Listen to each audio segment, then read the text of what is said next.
Yes. Intelligence.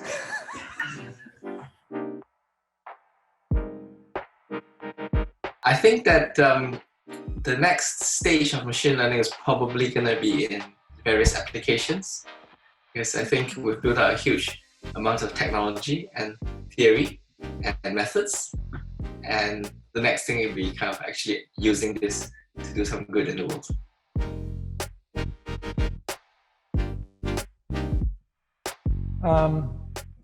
In some form, yeah. I mean, machine learning is a kind of accumulation of concepts and ideas, and deep learning involves a bunch of them, and they have been quite successful. But we're continuing to do research, and we'll be building on top of those. So yes.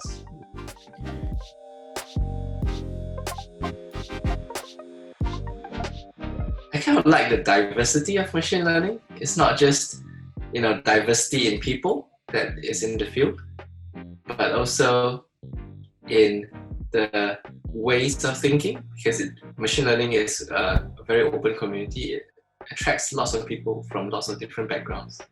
And that diversity of thinking has been kind of one of the strengths of the area, I think. That's a good question. I would say I want to understand, right? And of course, that's true for researchers in general.